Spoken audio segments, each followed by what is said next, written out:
오늘 말씀 제목 한번 따라하겠습니다. 성령님이 임하시면 교회가 부흥합니다. 성령님이 임하시면 교회가 부흥합니다. 여러분, 이 말씀의 제목대로 믿으십니까?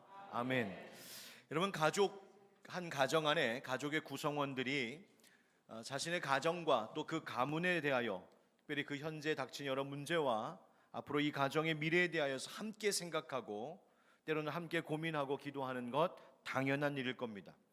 가정에 어떤 어려움이 생겼는데 나는 모르겠다, 우리 아버지가 알아서 하겠지, 엄마가 알아서 하겠지, 다 큰 자녀들이 알아서 하겠지, 그렇게 어떻게 되겠지 나 몰라라 하는 식의 태도로 일관한다면 문제 해결은 둘째치고 그 가족이 절대로 하나 되어 행복할 수 없을 겁니다. 가정의 미래에 대하여서도 그 가정과 가문이 잘 앞으로 세워지도록 하려면 함께 마음을 모으고 준비하는 것이 마땅한 일입니다.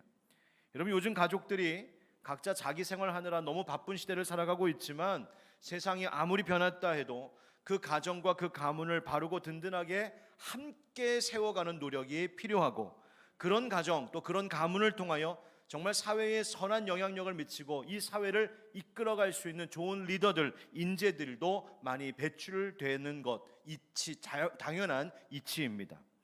여러분, 교회도 마찬가지입니다. 교회도 현재 당면한 여러 문제들만이 아니라 또 교회의 미래에 대하여 우리가 깊이 함께 생각하고 때로는 함께 고민하기도 하고 함께 기도해야 되는 것 마땅합니다. 교회의 장례를 우리가 함께 준비하지 않으면 안 됩니다. 나는 상관없다, 목사님 알아서 잘하시겠지, 장로님들이 잘하시겠지, 그저 방관하는 태도로 이 교회라는 영적 가문을 든든하게 바르게 세우는 일에 우리가 함께 마음을 모으지 않으면 절대로 교회의 미래는 소망 가운데 있을 수 없습니다. 가족이 한 마음 되어야 한 가정, 가문이 세워지는 것처럼 성도들, 우리가 모두 한 마음 되어야 이 교회라고 하는 영적인 가문도 세워갈 수 있는 겁니다. 많은 분들이 한국교회를 걱정한다고 하면서도 정작 왜 그렇게 걱정하는지, 또 설마 그렇게까지 되겠어 하는 아니란 생각을 갖는 경향이 있는 것 같습니다. 여러분, 교회의 장래에 대하여, 한국교회의 미래에 대하여 경각심을 갖고 준비해야 할 때입니다. 여러분, 우리 한국교회가 앞으로 장래의 한국교회를 말하기 전에 우리 하늘빛 광성교회 앞으로 10년, 20년, 30년, 50년 후에 과연 이 교회가 어떻게 되고 이 교회의 공동체, 또 이 교회의 아름다운 성전이 어떻게 될까? 여러분, 우린 고민하지 않으면 안 되고 준비하지 않으면 안 됩니다. 코로나 이전에도 한국교회가 매우 어려운 쇠퇴기를 겪고 있었다고 했습니다. 그때도 걱정 많았습니다. 그런데 코로나 2년 반 지나오면서 그 쇠퇴하는 그 속도가 훨씬 더 빨라져서 급격히 추락하고 있는 것이 지금 우리가 보고 있는 현실입니다. 여러분, 그 먼 훗날 20년, 30년, 50년 후에 우리 교회, 한국교회 또 하늘빛 광성교회의 이 미래의 결과는 고스란히 지금 우리의 책임입니다. 하나님께서 반드시 우리에게 물으실 것입니다. 너희는 그때 무엇하고 있었느냐고. 오늘 우리가 한국교회의 상황과 앞으로 다가올 심각성에 대해서 한번 생각해 보고 싶어서 인터넷 유튜브에 올라와 있는 한 영상이 지금 교회의 현실들을 잘 정리해 준 내용이 있기에 여러분과 함께 좀 시청하려고 합니다. 처음 듣는 이야기들은 아니라고 생각하겠지만 또 전문가들의 말과 또 객관적인 데이터를 통하여서 우리가 좀 더 실감할 수 있겠다는 생각이 듭니다. 그래서 함께 영상을 좀 볼 텐데 좀 깁니다. 다 볼 겁니다. 그러니까 그냥 집에서 보신다 생각하고 편안하게 한번 쭉 보셨으면 좋겠습니다. 지금 온라인 예배로 함께 참여하고 계신 분들은 이것이 지금 온라인이 이렇게 송출이 되면 아마 이게 인공지능이 자동으로 이것을 차단할 수 있어요. 왜냐하면 이 저작권 문제 때문에 그렇거든요. 그래서 혹시라도 그렇게 되면 우리 성도님들 오늘 예배 그만 드려야 되나 보다 그러고 끊고 그냥 나가지 마시고 잠시 후에 뵙도록 하겠습니다. 아셨죠? 그런 일이 없기를 바라고요. 먼저 영상 함께 보도록 하겠습니다. 교회가 없는 유럽의 풍경은 상상하기 어렵습니다. 좀 과장해서 말하자면 유럽에선 500년도 안 된 교회는 오래되었다고 치지도 않습니다. 이런 전통 넘치는 교회들이 수십 수백 개씩 들어서 유럽의 도시들을 더욱 고풍스럽게 만들죠. 하지만 오늘날의 유럽의 이 교회들은 점차 해결하기 어려운 무거운 짐이 되어가고 있습니다. 유지하자니 보수비가 너무 많이 들고 방치하자니 도심의 미관과 안전을 해치는 흉물이 되니 말입니다. 유럽에 이런 문제가 생긴 건 신자가 대폭 줄었기 때문입니다. 그래서 이는 단순한 교회의 존폐 문제가 아닙니다. 이를 분석한 미국의 대표적인 전국지인 USA 투데이는 유럽에서 교회가 죽어가고 있다며 더 이상 유럽을 기독교 국가라고 말하기 어려워졌다고 진단하고 있습니다. 오랜 세월 기독교의 중심지였던 유럽에 무슨 일이 일어나고 있는 걸까요? 유럽에선 워낙 오래된 교회가 많다 보니 웬만해선 보호 대상인 유적지로 지정되지도 못합니다. 많은 교회는 전적으로 교인들의 헌금에 달려있죠. 옛날처럼 특정 가문의 전폭적인 후원을 기대할 수 있는 시대도 아니고요. 그런데 교회 예배 참석자가 고작 노인들 30-40명뿐인 교회가 수두룩합니다. 인구가 적은 시골로 갈수록 이 문제는 더 심각하죠. 대부분의 이 역사적인 교회 건축물들은 50년마다 대대적인 복원공사가 필요합니다. 이 비용을 감당할 수 없게 된 유럽의 교단들은 교회 건물을 잇따라 민간에 내놓고 있죠. 구글에 잠깐 검색만 해봐도 부동산 중개업소의 매물로 올라온 교회가 수두룩합니다. 성스러운 교회를 거주지로 개조하면 천국을 맛볼 수 있다며 교회 매입을 부추기는 달콤한 광고도 적지 않죠. 매각된 교회는 서점, 카페, 레스토랑, 아파트, 호텔, 유치원, 극장, 박물관 등 다양한 용도로 사용되지만 때론 매우 불경한 장소로 쓰이기도 합니다. 신성시 되던 교회가 하루아침 사이에 나이트클럽이나 스트릿바로 변신하기도 하죠. 독실한 신자들의 비난을 감수하지 않을 수 없을 만큼 유럽의 많은 교회가 다급한 처지라는 뜻입니다. 영국의 성공의 교회는 총 16,000개 정도 됩니다. 이 중 4분의 3이 일종의 문화재인 역사적 건물입니다. 하지만 영국 성공회는 지금 큰 위기를 맞고 있습니다. 교회의 4분의 1 이상이 일요일 예배 참여자가 20명도 안 됩니다. 이미 1980년대부터 30년 동안 9,000개의 교회가 문을 닫았습니다. 이 와중에 스코틀랜드 에든버러에 있는 한 루터 교회는 프랑켄슈타인이라는 술집으로 바뀌었고 브리스톨에 있는 세인트폴 교회는 서커스 훈련학교가 새 주인이 되었습니다. 교회의 높은 천장이 서커스의 딱이었죠. 맨체스터 북쪽의 작은 도시인 클리데로의 한 감리교회는 놀랍게도 이슬람 사원이 되었습니다. 하지만 영국에서는 아직도 1600개 정도가 신자 없는 교회라 추가적인 폐쇄나 판매가 불가피합니다. 오죽하면 지금 영국은 미국 남부의 침례 교단으로부터 선교 대상지로 지정되어 있습니다.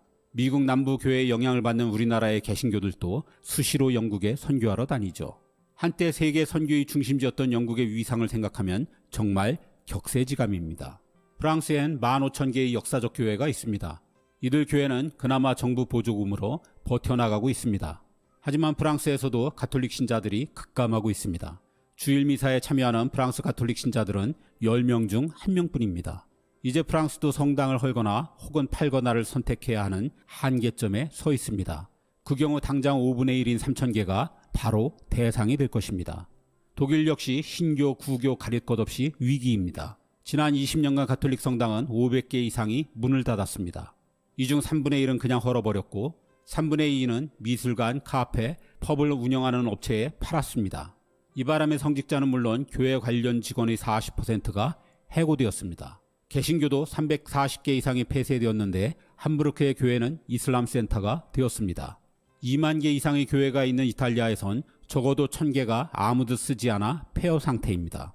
로마의 한 중세 성당은 그나마 주인을 새로 맞았는데 사크로의 프로파노, 즉 신성하면서 불경한이란 얄궂은 이름의 레스토랑이 들어섰습니다. 보수적인 가톨릭 국가인 스페인은 신자의 5분의 1만이 미사에 참석하면서 교회가 스케이트보드장, 바, 나이트클럽으로 개조되고 있고 체코는 프라하의 800년 된 성 미카엘 성당을 스트립쇼 업체에 팔아 큰 충격을 주었습니다. 유럽 국가들 사정이 비슷비슷하지만 뭐니 해도 유럽에서 가장 심각한 나라는 네덜란드입니다. 암스테르담의 유서 깊은 한 교회는 나이트클럽 겸 공연장으로 바뀌어 마돈나가 공연했고 13세기 도미니코 수도회가 지은 성당은 서점으로 바뀌었으며 고색창연한 수도원들은 매각 후 호텔과 대학으로 탈바꿈되었습니다. 이렇게 네덜란드에선 지난 10년간 가톨릭 교회 1,600개 중 3분의 2가 문을 닫았고 개신교 교회도 약 700개가 철거나 매각 직전입니다. 1950년대만 해도 신자의 90%가 예배에 참석했지만 지금은 5%도 되지 않으니 교회의 재정이 견딜 수가 없는 것입니다. 교회는 남아도는데 미사나 예배를 이끌 성직자가 부족한 것도 유럽 교회가 안고 있는 고민입니다. 얼핏 기현상처럼 보이지만 사제 지망생이 더 빠른 속도로 줄고 있기 때문입니다. 프랑스는 정원이 채워지지 않자 아프리카 식민지 출신의 사제들에게 미사를 맡기고 있습니다. 그 숫자가 전체 11,500명의 성직자 중 5분의 1이나 됩니다. 영국 역시 과거 자신의 식민지였던 스리랑카, 인도, 남아공 등지에서 성직자를 수입하고 있죠. 스위스도 인도 남부 케랄라주 출신의 사제가 많이 들어와 있습니다. 전통적인 가톨릭 국가인 이탈리아에선 본당의 최대 40%가 동유럽과 아시아 출신의 성직자에 의해 운영되고 있습니다. 만성적인 사제 부족을 겪고 있는 독일에선 교회는 사제가 있는 곳에서만 존재한다는 그간의 교회법을 벗어나 점차 평신도에게 미사 집전을 맡기는 방안을 연구하고 있습니다.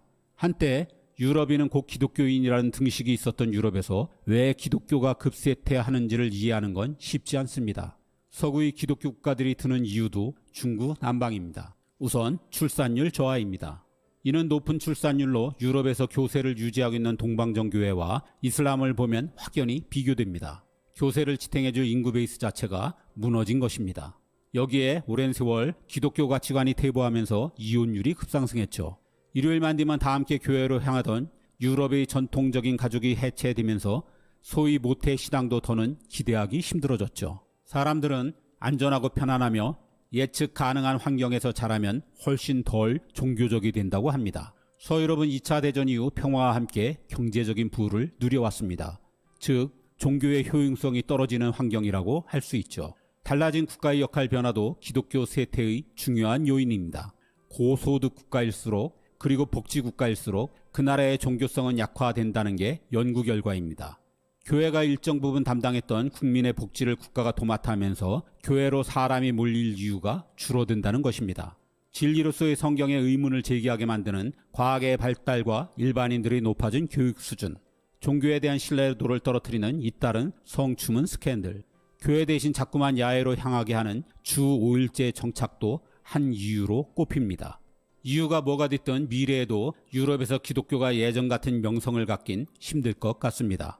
젊은 층들의 이탈은 더 심하기 때문입니다. 16세에서 29세 사이를 대상을 한 설문조사 결과 교회 출석은커녕 다수가 아예 신의 존재 자체를 믿지 않고 있습니다.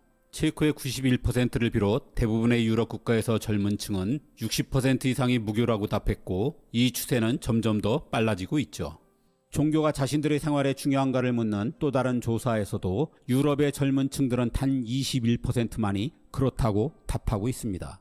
그래서 영국의 종교 사회학 교수인 스테판 블리번트 같은 사람은 유럽에서 기독교는 100년 내로 사라질 것이라고 말하기도 합니다. 그 정도가 아니더라도 이제 유럽에서 기독교가 삶과 문화의 중심에 서던 시절은 끝나가는 것 같습니다. 예, 이것이 지금 유럽 교회의 현실이고 최근 일이 아니라 이미 오래전부터 나타난 현상입니다. 심각하죠? 두렵습니다. 한국교회 이야기는 안 나오니까 우린 괜찮나 보네 싶으신가요? 지금부터 한국교회 이야기를 듣겠습니다. 두 번째. 이 종교 인구의 감소와 코로나19의 상황 속에서 한국 사회의 종교 현황 그리고 종교에 대한 인식을 발표했는데요. 이 결과가 한국교회에 어떤 시사점을 주고 있는지 알아봅니다. 조준화 기자가 보도합니다. 최근 한국갤럽이 1984년부터 2021년까지의 한국인 종교 현황과 인식에 대한 통계 조사 결과를 발표했습니다.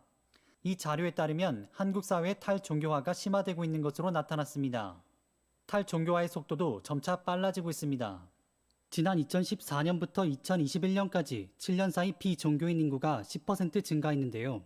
2004년부터 2014년까지 10년 동안 비종교인 인구가 3% 늘어난 것과 비교해 볼 때 최근의 증가폭이 훨씬 더 크기 때문입니다.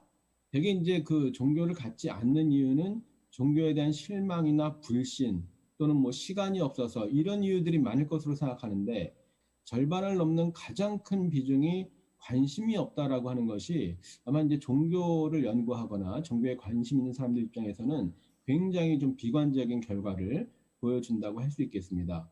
한국갤럽은 2000년대 이후 종교인 감소의 가장 큰 원인이 청년층이라고 분석했습니다.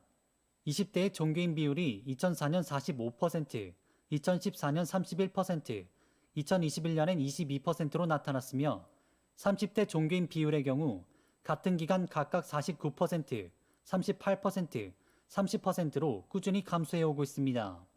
여가, 스포츠 등 종교의 틀은 없지만 종교의 기능을 대신하는 대체 종교의 증가는 탈종교화 현상의 원인 중 하나로 지목되고 있습니다. 1인 가구의 증가도 한국 사회 탈종교화의 또 다른 원인으로 꼽히고 있습니다. 1인 가구라는 게 결국은 나홀로 문화하고 연결이 되는데 이제는 사람들이 인간관계를 좀 더 많은 사람들하고 하고 싶어 하지 않고 꼭 굳이 여러 사람이랑 같이 살아야 되나? 뭐 이런 거. 이게 교회 종교하고도 똑같이 연결되는 것 같아요. 그러니까 내가 원하는 시간에 예배 보고 싶고 꼭 굳이 내가 원하지 않는 예배 시간에 가고 싶지 않고. 이러한 상황 속에서 2021년 개신교가 17%로 만 19세 이상 인구 기준 한국에서 최대 종교가 됐습니다. 하지만 비종교인의 개신교에 대한 호감도는 가장 낮게 나타나면서 한국 교회가 당면한 문제로 지적되고 있습니다. 비종교인이 60%이기 때문에 단순하게 생각하면 전도 대상자가 많다 이렇게 긍정적으로 볼 수도 있지만 전체적으로 이제 개신교가 호감도가 굉장히 떨어지고 있기 때문에 그래서 이제 긍정적으로만 볼 수 없다고 하는 것이고요. 한국 사회의 탈종교화와 개신교에 대한 낮은 호감도는 한국 교회의 미래에 대해 질문을 던지고 있습니다. 그 답을 찾는 과정 중 한국 교회 내부적인 측면에서 여러 필요성들이 제기되고 있는데요. 제도 종교에 대한 무관심이 커지고 있는 가운데 사람들이 기성 종교에 소속돼 신앙생활을 할 가능성은 줄어들고 있는 상황. 이때 사람들이 신앙생활에 더 관심을 가질 수 있도록 보다 다양한 활동의 필요성이 제기되고 있습니다. 전통적인 방식의 뭐 기독교, 개신교로 치자면 이제 예배 출석하고 헌금을 드리고 그래서 다양한 종교적인 활동하는 것은 물론 중요한데 신앙적인 관점에서 매우 중요한 것이지만 오늘날의 사람들의 관심을 본다면 그렇게 어떤 좀 얽매인다든지 틀에 갇혀 있는 방식보다는 좀 더 가볍게, 좀 더 느슨하게 어떤 공동체적인 경험을 할. 또한 지난해 목회데이터 연구소에서 발표한 자료에 따르면 한국의 개신교는 가족 종교화가 진행 중에 있는데요. 다음 세대에게 올바른 신앙을 전수하기 위해 부모의 역할이 중요시되고 있습니다. 부모가 신앙이 좋으면 아이들도 신앙이 좋은 거고 부모가 신앙이 약하면 아이들도 신앙이 약하니까 결국 한국교회, 미래 한국교회를 볼 때는 그런 다음 세대 지금 이제 뭐 10대 청소년들이나 청년들이 이제 다음에 지금 현재 어른들의 바톤 타치를 이어서 한국교회를 끌고 가야 될 텐데 그럼 누구 책임이에요? 지금 부모들 책임이죠. 다음 세대가 교회에서 주인의식을 갖고 활동하는 것도 중요합니다. 직접 공동의회 등 교회 의사결정 과정에 참여하는 것도 하나의 방법입니다. 리더십 연령의 밸런스가 깨진 거예요. 20, 30대 신앙이 좋은 청년들 또는 30, 40대의 신앙이 좋은 그런 교회 앞으로 끌고 갈 그런 그룹들한테 어떻게 의사결정 기회를 줄 수 있는가. 왜냐하면 내가 의사결정을 하면 그만큼 책임감이 있고 주인의식이 생기니까. 그죠? 탈종교화의 심화 속에서 한국교회 미래에 대한 우려의 목소리가 높은 가운데 한국교회가 신앙, 공동체 등 교회의 본질에 대해 더욱 고민해야 할 때입니다. CGN 투데이 조준하입니다. 예, 여기까지입니다. 여러분 잘 보셨습니까? 예, 어떻게 느끼시나요? 많은 영상의 내용들을 보면 우리가 함께 생각해보고 또 기도해야 될, 또 연구해야 될 다양한 주제들이 소개되고 있습니다.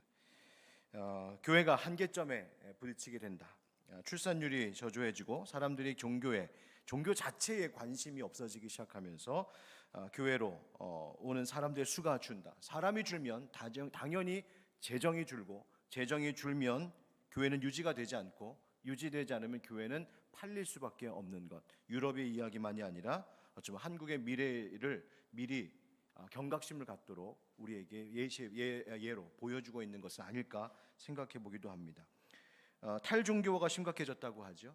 또 대체 종교, 그러니까 사실 종교가 아닌데 마치 종교를 신봉하는 것처럼 그렇게 우리의 마음을 가져가고 있는, 우리를 열중하게 하는 다른 일것들이 많이 생겼다는 겁니다. 부모의 책임에 대해서도 언급하고 있습니다. 또 교회가 점점 고령화되는 문제, 그러니 교회 이제 젊은 세대들, 20대, 30대, 40대의 젊은 세대들이 교회를 주도해 나갈 수 있도록 이제 넘겨주어야 한다는 이야기도 있습니다. 뭐 다양한 이야기들이 있습니다. 여러분, 우리는 어떻게 해야 될까요? 이런 다양한 이슈들에 대해서는 우리가 또 맡을 리더들이 함께 고민하고 함께 연구하고 앞으로 우리 하늘빛 광성교회를 어떻게 구상하며 또 이끌어 가야 될까 함께 계속 우리가 연구하고 노력해야 될 과제가 앞에 주어져 있습니다. 그러나 그 모든 어떤 이유들 속에서도 불구하고 여전히 교회에는 변하지 않는 본질이 있으니 그것은 하나님께서 교회의 부흥을 일으키셔야 한다는 사실입니다. 여러분, 어떻게 하면 우리 교회 가운데 부흥이 있을까요? 미국의 영적 대각성 운동의 주역 중 하나였던 조나단 에드워즈라고 하는 유명한 분이죠. 신학제자 목회자였던 그분의 글과 주장을 보면 부흥을 위한 그의 설교와 가르침에 근본적으로 깔린 사상이 하나 있었습니다. 그를 소개하고 있는 한 책에 이런 문장이 있는데요. 부흥은 하나님께서 주권적으로 당신의 교회에 찾아오셔서 교회가 잃어버린 하나님에 대한 온전한 감각을 급격히 회복하게 하시는 것입니다 라고 부흥을 설명해 주었습니다. 다시 말하면, 한마디로 말하면 부흥이라고 하는 말의 의미는 하나님을 감각하는, 우리의 영이 깨어나는, 회복되는 것인데 그 일은 누가 하신다? 하나님께서 주권적으로 하신다는 겁니다. 하나님이 행하신다. 그런데 부흥을 필요로 하고 부흥을 간절히 원하는 교회도 많고 성도들도 많은데 어떤 것에 문제가 있는가 하냐면 사람이 부흥을 이루려 한다, 즉 사람이 부흥을 만들려고 한다는 사실입니다. 아닙니다. 여러분, 이렇게 말할 수 있겠죠? 부흥은, 따라합시다. 부흥은 만드는 것이 아니라 기다리는 것입니다. 왜 그렇습니까? 부흥은 하나님께서 우리를 주권적으로, 하나님이 주체적으로 우리를 하나님이 회복시키시는 일이기 때문에 그렇습니다. 여러분, 우리가 교회의 부흥을 그렇게 원하면서 우리의 마음속에 교회가 제자훈련 잘 시키면 되겠지? 또 교회가 요즘 현대식으로 정말 예배도 좀 현대식으로 다 하고, 그리고 현대식으로 요즘에 트렌드인 어떤 목회적 방법들을 도입하고 프로그램을 도입하면 교회가 잘 되겠지? 교회 성장을 연구하는 많은 기관들에서 말하는 방식들을 좀 따르고 또 부흥한 교회들을 벤치마킹하고 그렇게 운영하면 되겠지? 라는 생각이라면 여러분, 어쩌면 진정한 의미의 부흥은 우리에게서 점점 멀어질 수 있습니다. 부흥은 어디서 일어날까? 부흥을 간절히 기다리는 사람들에게서 일어납니다. 부흥은 기다리며 기도하는 사람들에게 임하시는 하나님의 역사이기 때문에 그렇습니다. 여러분, 부흥을 기다린다, 바로 기도하는 것이죠. 그래서 거룩한 패턴이 하나 있습니다. 바로 이것인데요. 기도, 즉 부흥을 이루기 위해서는 그 앞에 기도하는 자들이 있어야 되고, 그 기도가 부흥을 가져오고 하나님의 부흥이 역사하는 임하는 장소가 되고, 그리고 그 부흥은 결국 무엇을 위한 것이냐? 선교를 위한 것이다. 이것이 교회의 역사 가운데, 기독교 교회의 역사 속에 항상 반복되고 있는 거룩한 패턴입니다. 다른 말로 얘기하면 교회와 온 세계를 위하여, 영혼들을 위하여 중보하는 기도자들이 필요하고, 바로 그 기도하는 자들 가운데 영적인 각성이 일어나기 시작하고, 그것을 통하여 거기서 헌신하는 자들이 세계 복음화를 위하여 달려간다는 것이죠. 여러분, 바로 이것이 성령님께서 일으키시는 부흥의 패턴입니다. 오늘 본문 속에서 우리가 함께 이해한 점들, 우리의 교회의 문제점들과 당면하고 있는 여러 문제점들, 그리고 또 성령 하나님께서 일으키시는 이 부흥에 대한 사모함을 우리가 가지고 오늘 말씀 속에서 우리는 어떻게 해야 될까? 지금 이 시점에 우리 하늘빛 광성교회 또 기도하는 우리들이 어떻게 해야 될까? 한번 정리하며 생각해 봤으면 좋겠습니다. 오늘 본문의 5절 말씀에 보면 이에 여러 교회가 믿음이 더 굳건해지고 수가 날마다 늘어가니라, 이렇게 말하고 있어요. 본문 말씀은요, 사도 바울이 2차 전도 여행을 시작할 때의 이야기입니다. 그런데 어떤 일로인지 교회가 믿음이 더 굳건해졌다, 수가 날마다 늘어갔다. 믿음이 굳건해졌다는 건 뭐겠습니까? 영적으로 성장했다는 말이죠. 질적으로 성장했다는 말입니다. 동시에 수도 늘어났다, 양적으로도 성장하고 부흥했다는 말이에요. 하나님께서 균형 있게 성장하게 하셨다는 것입니다. 내면의 깊이가 더해지게 하시고 영적으로 더 단단해지게 하실 뿐만 아니라 그 영적인 역량을 잘 펼치고 발휘할 수 있도록, 즉 사역할 수 있도록 교회를 양적으로도 교회를 성장시키셨다. 이것이 하나님 성령님께서 하신 일이었습니다. 균형 잡힌 건강한 교회가 그래서 필요한 거죠. 어떻게 이런 일 가능했을까? 바로 오늘 이 방금 읽었었던 5절 말씀으로 결론 지어지는 앞에 본문의 말씀을 한번 같이 생각해 보면서 우리 교회에도 이렇게 믿음이 더욱더 굳건해지고 또한 하나님께서 여러 모양으로 성장시켜 주시는 은혜 있기를 원한다. 하나님, 말씀과 기도로 우리가 부흥이 임하기를, 성령님 주시는 부흥 임하기를 기다립니다 하는 마음으로 오늘 말씀 함께 좀 나누면 좋겠습니다. 먼저 한번 따라 하실까요? 좁은 길을 가는가? 좁은 길을 가는가? 사도 바울이 루스드라에 이르렀을 때 디모데를 만나게 돼요. 여러분 잘 아시는 디모데 말이죠. 믿는 가정의 아들이었고 그 지역의 성도들로부터 칭찬받는 신실한 사람이라고 성경이 증언합니다. 그런데 그를 바울이 제자로 삼아 떠나기 전에 디모데를 할례받게 했다 이렇게 되어 있습니다. 당시 유대 사회는 모계 사회죠. 그래서 어머니가 유대인이면 자녀도 유대인이었습니다. 그래서 디모데의 아버지는 헬라인이었지만 어머니가 유대인이었기 때문에 디모데도 유대인이었어요. 그래서 할례받게 했습니다. 그런데 가만히 생각해 보면 사도행전 이야기를 아시는 분들 잘 생각해 보면 앞서 어떤 이야기들이 있었는가? 구원을 받기 위해서 꼭 할례 받아야 되느냐 이런 문제였습니다. 즉 구원을 받으려고 꼭 그런 율법적인 행위가 필요하냐는 문제였고, 예루살렘 교회 종교회의 교회 회의에서 무엇을 결정했냐면 필요 없다. 필요 없다. 율법의 행위 필요 없다. 예수 믿는 믿음 있으면 되는 거지. 율법의 행위 필요 없다고 이미 결정했었습니다. 그런데 왜 디모데는 할례를 받았을까요? 왜 바울은 디모데에게 할례를 받게 했을까요? 여러분 여기서 우리가 잘 이해해야 합니다. 디모데가 할례를 받았던 것은 디모데로 하여금 구원을 얻게 하기 위해서가 아니었습니다. 그 이유는 디모데가 앞으로 전도하고 목회하면서 만나게 될 많은 유대인들에게 거치는 걸림돌이 되지 않게 하기 위함이었어요. 다시 말하면 바울은 예수 그리스도를 믿고 회심한 이후로 그가 자유로운 자라고 얘기했었거든요. 바울이 뭐라고 말했었냐면 고린도전서 9장에 보면 나는 유대인, 난 자유롭다. 나는 이제 율법으로부터 자유로워졌다. 그런데 유대인들에게 복음을 전하여 구원을 얻게 하는 일을 위하여서 나는 무엇이든지 하겠다.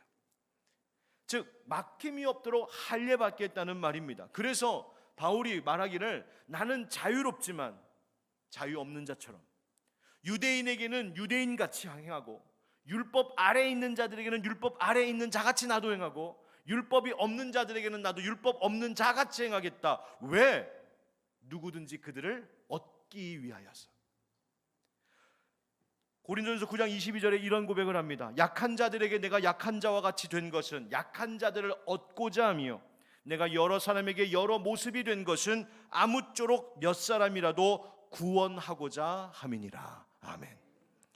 즉 바울은 자유로웠지만 스스로 묶인 것처럼 살았고 율법으로부터도 자유로웠지만 스스로 율법 아래에 있는 자처럼 살았다. 왜? 복음으로 사람들을, 그 영혼들을 얻기 위해서라고요. 복음을 위해서는 자유를 포기할 수도 있었다는 말입니다. 복음을 위해서라면 약함을 자처할 수 있었다는 말입니다. 복음을 위해서라면 좋은 길, 평탄한 길, 편안한 길, 안전한 길만 택하지 않고 오히려 우리가 복음을 위해서라면 그 모든 것들도 내려놓을 수 있다라는 이야기입니다. 여러분 오래전에 어느 교회에서 특별 집회 강사를 모셨는데 어떤 분을 강사로 모셨냐면 유명한 설교자 혹은 부흥사 또 믿음이 좋은 어떤 강사를 모신 것이 아니라 그리스도인이 아닌 불신자를 집회의 강사로 모셔다 놨어요. 안 믿는 사람을. 그리고 그 집회의 주제, 왜 그랬을까? 그 집회의 주제가 뭐였냐면 그 강사로부터 이 이야기를 듣고 싶었던 거예요. 나는 왜 기독교 교인이 되지 않으려 하는가? 그러니까 교인들 앞에서 그분이 나와갖고 나는 왜 기독교 교인이 되려고 하지 않는가? 그 이야기를 하라고 그 자리를 준 거예요. 이유는 결론적으로 이렇게 이야기했습니다. 그분이 아무런 사람이나 굉장히 학식 있는 사람이었어요. 이유는 예수 그리스도께서는 십자가의 길을 가셨고 고난의 길을 가셨는데 그 예수님을 따른다라고 하는 교회는 고난의 길을 가려고 하지 않아서 나는 교회를 신뢰할 수 없습니다. 그래서 나는 예수님은 좋지만 기독교 교인이 되려고 하지는 않습니다. 왜? 교회가 고난의 길을 가려고 하지 않기 때문이라는 거예요. 여러분 믿음 없는 사람들도 볼 때 교회는 분명히 예수님을 믿고 따르는 사람들이라는데 세상이 봐도 닮지 않았다는 거예요. 예수님하고 교회가 닮지 않았다는 거예요. 예수님하고 그리스도인들하고 닮지 않았다는 거예요. 예수님은 이쪽 길로 가셨는데 교회는 자꾸 저쪽 길로 간다는 겁니다. 예수님 가려고 하는 그 길은 좁은 길이고 좁은 문인데 교회는 자꾸만 큰 문으로만 다니고 넓은 길로만 다니려고 한다는 거예요. 여러분, 누구 이야기일까요? 결국 이 교회에 대한 이야기는 우리 한 사람 한 사람의 이야기예요. 여러분, 우리가요 종종 교회에 대해서 생각할 때 자꾸만 나 자신과 분리해서 생각할 때가 있어요. 교회가 왜 이래? 왜 이렇게 교회가 사랑이 없어? 그럼 누구 이야기예요? 내 얘기예요. 내가 사랑이 없다는 이야기예요. 교회가 왜 이렇게 욕심이 많아? 누구 이야기예요? 내 이야기하는 거예요. 왜 그렇습니까? 여러분, 교회가 뭐예요? 교회가 여기 이렇게 있고 나는 여기 이렇게 있는 거예요. 그래서 내가 교회를 이렇게 보고서 아유 왜 저러니 이렇게 말할 수 있어요? 아니에요. 나, 너, 여러분 우리들이 모여서 교회가 된 거예요. 사람이 없이는 교회 되지 않습니다. 우리가 모여 있으니 교회인 거예요. 그런데 교회를 향하여서 뭐라고 말합니까? 교회가 왜 이래? 우리 이야기예요. 교회가 따로 이렇게 있고 나는 여기 있고. 여러분, 왜 우리가 분리시켜 생각하나요? 내가 사랑해야 교회가 사랑의 교회가 되는 것이고요, 내가 기도해야 교회가 기도하는 공동체가 되는 것이고요, 내가 좁은 길 예수님 따라가야 세상 사람들 볼 때도 교회가 좁은 길, 다른 사람들은 가지 않는 좁은 길 가는구나, 교회도 고난의 길을 가는구나, 예수님 닮으려고 십자가 지는구나. 여러분, 오늘 본문에 바울과 디모데가 한 일이 바로 그것이었어요. 안 해도 되는 할례, 안 겪어도 되는 아픔을 자원하여서 겪었고 지지 않아도 되는 짐을 지었던 거죠. 왜? 뭐 때문에? 복음 때문이었습니다. 교회 세우기 위해서였습니다. 그래서 고린도전서 9장 23절 말씀에 바울이 뭐라고 합니까? 내가 복음을 위하여 이 모든 것을 행한다.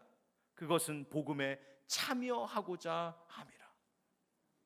여러분, 혹시 예수님 때문에 예수님 따르려고 해서 고난당하고 희생당하는 것 있으십니까? 예수님을 좀 따라보려고 꾹 참고 인내하고 있는 것 있으십니까? 내가 예수님 좀 닮아보려고 모든 것 다 끌어안고 용납하는 것 있으십니까? 내가 예수님 따라보려고 내가 앉아도 되는 짐 자원하여 내가 지겠다고 나서본 적 있으십니까? 예수님 따르려고 내 것 하나가 다 소중한데 내 것 다 드리는 헌신의 삶도 사셨습니까?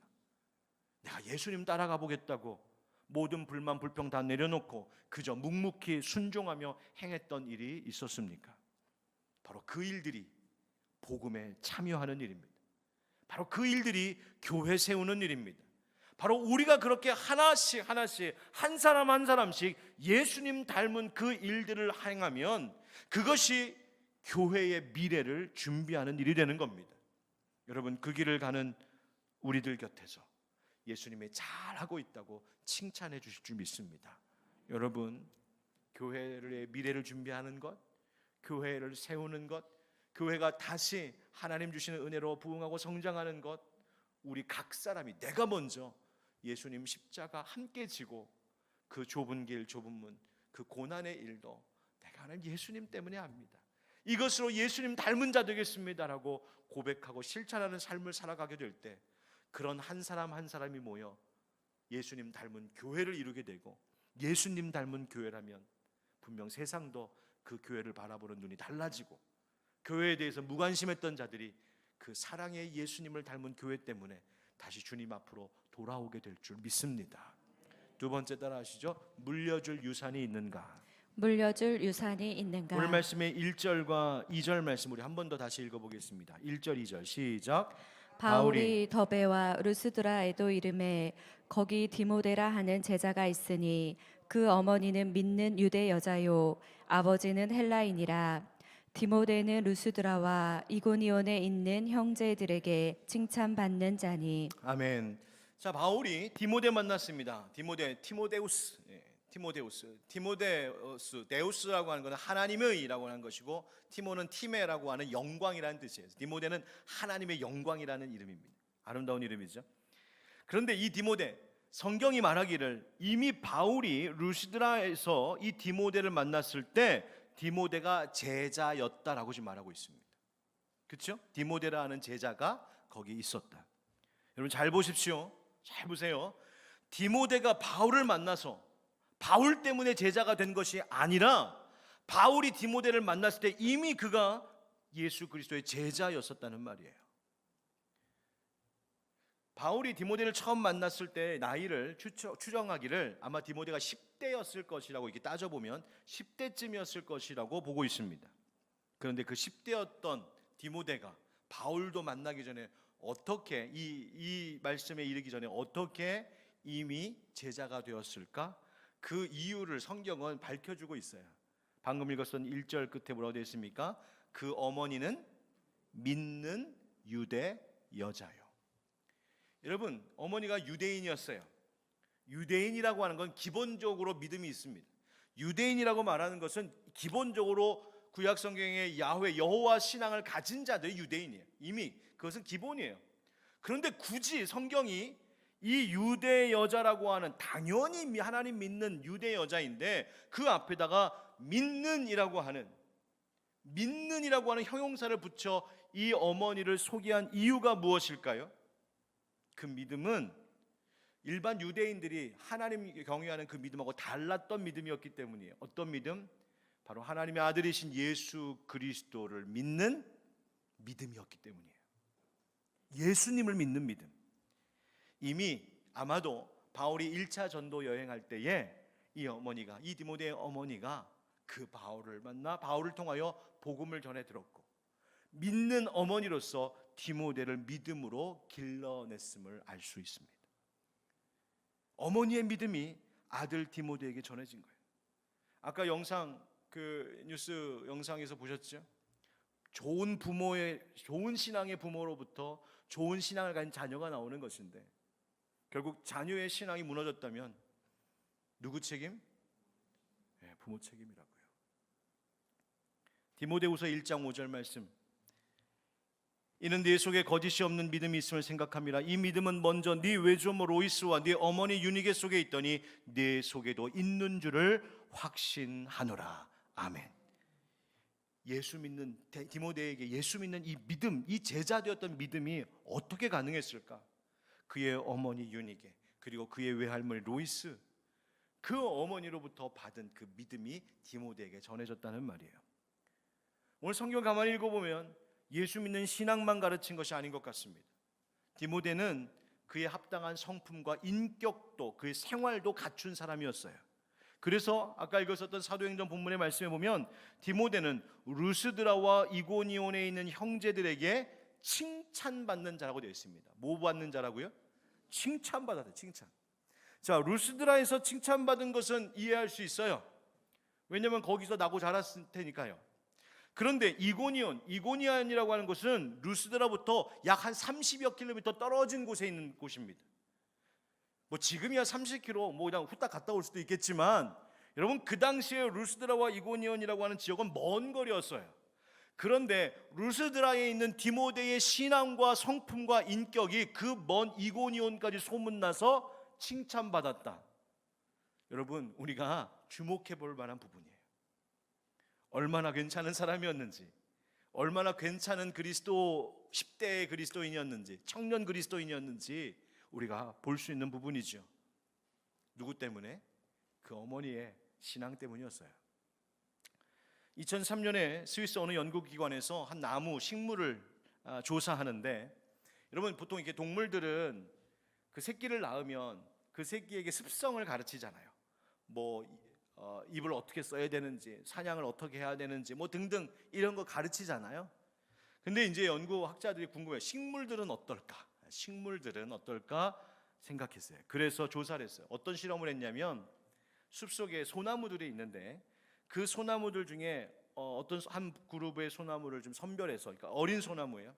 어린 소나무들을, 작은 소나무들을 선별해서 이 소나무들에게는 사람이 특별히 꼬박꼬박 물을 주었어요. 보통 일본 자연에 펼쳐져 있는 소나무들은 그렇지 않잖아요. 뭐 비가 오면 물을 받지만 또 날이 건조하고 가물면 또 그거 견뎌내는 게 소나무잖아요. 그런데 그 소나무에게는 꼬박꼬박 물을 줬어요. 다시 말하면 꼭 아이한테 다 먹을 거 다 주고, 입혀주고 먹여주고 재워주고 해달라는 거 다 해주는 것, 마치 그 모습처럼, 그러니까 응석바지로 키웠다는 이야기예요. 이 나무가 이제 그렇게 자랐습니다. 쭉 자라서 컸어요. 그리고 그 소나무, 그렇게 자란 소나무에게서 씨를 채집했어요. 그리고 그 씨를 가져다가 이제 다른 데다가 심었는데, 어디다 심었냐면 그 전에 그 원래의 나무가 자랐던, 그렇게 물을 항상 공급받는 그런 환경이 아니라 너무 건조하고 좀 척박한 데다가 심었어요. 일반적으로면 잘 자랐어야 돼요. 거기서도 버티고.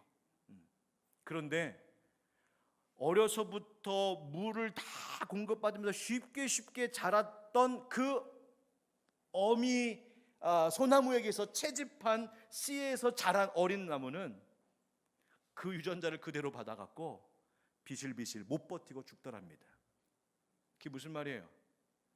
그 부모 세대의, 그 바로 윗세대의 소나무 얘가 당연히 그 거칠고 척박한 상황에서 버텨냈으면 그 버텨낸 그 유전자가 학습이 되고 그것이 그대로 씨에도 그 DNA가 전달되는 건데, 이게 어려서부터 늘 그냥 물 다 공급받고 편안하게, 너무 편안하게 자랐더니 그것이 그대로 이 씨앗, 식물 씨앗에게도 전해져서 거칠고 척박한 상황 속에서는 비실비실거리며 자라지 못하더라는 거예요. 여러분, 우리가 우리 자녀들에게 무엇을 물려주고 있을까요? 하물며 동물들도, 심지어 식물도 그 자기의 자식 세대에게 이 세상에서 버텨나갈 수 있는, 이길 수 있는 그 힘을, 그리고 그 방법들을 가르쳐주고 그 유산을 물려주는데, 우리 신앙인들은 우리 자녀들에게 뭘 물려주고 있을까요? 우리의 자녀들뿐만 아니라, 내 가정에 있는 내 자녀뿐만 아니라 우리 다음 세대들에게, 우리 교회 청년들, 우리 10대들, 영유아 유치부 아이들, 초등학생들에게 우리 과연 무엇을 주고 있을까요? 여러분, 이제 우리 교회학교, 우리 드림스토리 교회학교에 있는 우리 10대들, 또 초등학생들, 우리 청년들, 이들이 하늘빛 광성교회에 책임지고 짊어가야 될 텐데 머지 않습니다. 10년, 20년, 30년이면 얘네들이 다 이 교회에 책임지고 끌고 가야 됩니다. 그런데 우리 그들에게 뭘 주고 있을까요? 저는 하나님 앞에 조금 개인적으로 부끄럽기도 하고, 아직 하나님 이루지 못한 거 하나가 좀 있습니다. 아직 이루지 못한 거 많지만 그 중에 하나가 있습니다. 그게 뭐냐면, 우리 청년들, 우리 청소년들, 또 우리 초등학생들 중에서 목사님, 저도 목사님 같은 목사님 될래요 하는 소리를 아직 못 들었어요. 제가 이제 청소년부 사역할 때는, 그런 전도사 할 때 그 얘기 들은 적이 있거든요. 전사님, 나 전사님 같은 전사님 될래요. 저 너무너무 좋았거든요. 근데 아직 여기 와서 우리 하늘빛 광성교회 목회는 아직 못 들었어요. 저는 우리 하늘빛 광성교회, 우리 자녀들 다음 세대 공동체에서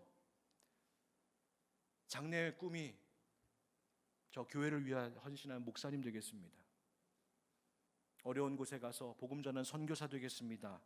제가 헌신하겠습니다 하는 그 친구들, 그런 고백과 결단이 있다는 이야기를 좀 듣고 싶습니다. 그럼 더 노력해야 되겠죠. 그런데 우리가 함께 물려줘야 되겠습니다. 제가 이런 생각할 때마다 아직 더 좋은 영향력을 주지 못했구나 하는 부끄러움이 일기도 합니다. 여러분, 우리 가정의 자녀들뿐만 아니라 우리 하늘빛 광성교회 다음 세대 아이들에게 우리가 영적인 투자, 또 인적인 투자, 물적인 투자, 우리 아끼지 말고 쏟아 부어야 합니다. 그것이 미래의 우리 교회를 준비하는 길입니다. 여러분, 교회의 미래를 말로만 걱정하지 말고, 요즘 아이들 왜 이러냐고 말하지 말고, 요즘 젊은 사람들은 교회에 헌신할 줄 몰라, 그런 말 하지 말고, 그게 다른 사람이 아니라 내가 물려주지 못한 책임임을 알고 회개할 수 있기를 원합니다. 여러분, 우리가 하나님 경외하는 거 가르치지 못한 것이고요, 복음에 합당하게 살아가는 것, 하나님 말씀 우선 중심으로 사는 것 우리가 가르치지 못한 거고요, 어려운 일 있으면 기도로 이겨나가는 믿음 가르쳐주지 못한 거고요, 시간과 물질의 주인이 하나님이심을 우리가 가르쳐주지 못한 거고요, 교회에 헌신하고 봉사하고 목회자와 같은 영적 스승들에게 순종하는 것이 무엇인지 우리가 가르치지 못한, 바로 우리가 죄인임을 회개하고 아직 늦지 않았으니 우리의 자녀들에게 유니게와 로이스처럼 믿음의 유산 물려줄 수 있는 그 일 지금부터 다시 시작할 수 있기를 주님 이름으로 축복합니다. 마지막 하나만 간단하게 나눕시다. 따라합시다. 오직 성령을 구하는가? 오직 성령을 구하는가? 오늘 본문 4절에 보면 여러 성으로 다녀갈 때 예루살렘에 있는 사도와 장로들이 작정한 규례를 그들에게 주어 지키게 하였더니 교회가 부흥했다, 이렇게 되어 있습니다. 도대체 무엇을 가르쳤던 것일까? 그 사도와 장로들의 작정한 규례가 도대체 뭘까? 바로 사도행전 15장에 나오는 이야기입니다. 이것입니다. 15장 28절 29절에 성령과 우리는 이 요긴한 것들 외에는 아무 짐도 너에게 지우지 아니하는 것이 옳은 줄 알았노니 우상의 제물과 피와 목매어 죽인 것과 음행을 멀리할지니라. 이에 스스로 삼가면 잘 되리라. 평안함을 원하노라 하였더라. 아멘. 즉 율법의 행위가 이제 더 이상 필요하지 않으나 그러한 짐을 지우지 않겠다. 대신 우상의 제물, 피와 목매어 죽인 것, 음행 이런 것 멀리하면 된다. 이렇게 얘기하는, 이것을 가르쳤다는 거예요. 여러분, 이것을 그냥 단지 교리적인 가르침으로만 생각하면 이 말씀의 참 의미를 놓치게 됩니다. 아무 짐도 지우지 않겠다. 그동안 율법의 무거운 짐을 지우지 않겠다라는 것이 무엇입니까? 바로 사랑입니다. 사랑. 그 다음 우상의 제물, 피와 목매어 죽인 것, 음행 이런 것 멀리하라. 뭡니까? 거룩함을 위한 절제입니다. 여러분, 사랑으로 시작해서 절제로 끝나는 열매가 있습니다. 무엇일까요? 성령의 열매입니다. 오직 성령의 열매는 사랑과 희락과 화평과 오래 참음과 자비와 양선과 충성과 온유와 절제니 이 같은 법을 금지할 것이 없느니라. 여러분, 초대교회의 이 가르침은 그냥 교리에 머물러 있는 가르침이 아니라 성령의 가르침을 따르겠다는 것이었습니다. 그래서 뭐라고 말했습니까? 15장 아까 읽었던 28절에 성령과 우리는 이렇게 결정했다고 말합니다. 무슨 말이에요? 성령의 결정이 우리의 결정이고 성령님의 가르침이 우리의 가르침이고 성령님이 원하시는 것이 우리의 원함이라고 초대교회 지도자들이 그렇게 고백했다는 말이에요. 여러분, 바로 성령의 교회 될 때, 성령 충만한 자들 될 때 교회는 부흥하게 되었다는 말입니다. 여러분, 우리 하늘빛 광성교회가 성령으로 충만하고 여러분 각 사람이 성령의 사람들 되어 교회가 든든히 세워지기를 축복합니다. 성령 충만하면 어떤 일 일어날까요? 한번 보여주세요. 성령 충만하면 우리 1번부터 한번 읽어봅시다. 시작. 회개의 마음과 예수님만 의지하는 마음 주십니다. 죄를 미워하고 의와 거룩함을 사모하게 하십니다. 하나님 우선의 생활을 살게 하십니다. 말씀을 사모하고 순종하는 마음을 주십니다. 기도의 능력을 알고 구하게 하십니다. 교회와 영혼들을 더 사랑하게 하십니다. 복음 전도에 담대함을 주십니다. 은사를 주셔서 교회를 세우게 하십니다. 영적 분별력을 주셔서 지혜롭게 하십니다. 천국 가는 날까지 믿음을 지켜 주십니다. 아멘. 여러분, 성령 충만하여 이와 같은 은혜 누리시고 이런 사람들 되어 교회의 미래를 함께 준비할 수 있는 우리 하늘빛 광성교회 모든 성도들 되시기를 예수님의 이름으로 축원드립니다.